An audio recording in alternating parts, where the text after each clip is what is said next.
যে ধরার কথা সেই লুকিয়ে রেখেছে, ধরবেন কি করে? মমতা ব্যানার্জি তো সার্টিফিকেট দিয়েছেন, ও কিছু করেইনি। তো যেন যেখানে বনে জঙ্গলে জলে আছে সেখানে পুলিশ ছাড়া কেউ ধরতে পারবে না, আর পুলিশ ওকে ধরবে না, সেজন্য ধরার সম্ভাবনা নাই।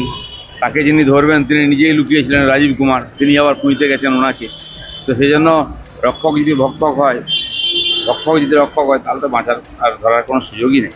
রাজীব কুমার বা পুলিশের পক্ষ থেকে বলা হচ্ছে যে সন্দেশখালীর ক্ষেত্রে আইন শৃঙ্খলায় তাদের ভুল ছিল, মানে পুলিশ কোথাও গিয়ে ভুল স্বীকার করে। আইন শৃঙ্খলা নাই, তার ভুল ঠিক কি? সন্দেশখালীতে আইন শৃঙ্খলা আছে, ওখানকার লোককে জিজ্ঞেস করুন কে গেছে কবে। ওখানে পুলিশ আছে? পুলিশ কার হয়ে কাজ করে? শাহজাহানের হয়ে কাজ করে, সেজন্য আশা করাই বৃথা।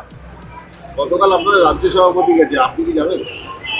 আমি যাচ্ছি না, ওনারা যাচ্ছেন। আমাকে যদি পার্টি বলে আমি যাব। আমি গেছিলাম এবার নেজাট গিয়ে ওখানকার কর্মীদের ডেকে মিটিং করে এসেছি, যারা আমাদের লড়াই করছেন ওখানে, তাদের সঙ্গে দেখা করে এসেছি। আজকে শেখ শাহজাহান ঘনিষ্ঠ বিভিন্ন ব্যবসায়ীদের বাড়িতে ইডি রেড করেছে, কি বলবেন? শাহজাহান একজন কিংপিন, যত রকম অপরাধ হতে পারে, খুন খারাপি থেকে লুটপাট স্মাগলিং সব করেছে।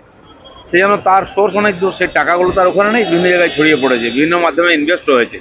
সেগুলো সোর্স খুঁজছে এখন ইডি, সে টাকা কার কাছে গেছে, কোথায় লেগেছে, কিভাবে, আর বেরোবে একদিন। রাজ্যে 6 তারিখে প্রধানমন্ত্রী আসছেন, প্রধানমন্ত্রী আসার থেকেই কি লোকসভা ভোটের প্রস্তুতি শুরু হবে রাজ্যে বিজেপি? লোকসভার ভোটের প্রস্তুতি 1-1.5 বছর আগে থেকে শুরু হয়ে গেছে। প্রধানমন্ত্রীর নির্বাচন ঘোষণা হলে তবে আসেন, নির্বাচন আগে খুব একটা উনি সভা করেন না। কেন নির্বাচনী জনসভা বলা যায় যে উনিই শুরু করবেন, বাকি তো আমাদের নিয়মিত চলছি।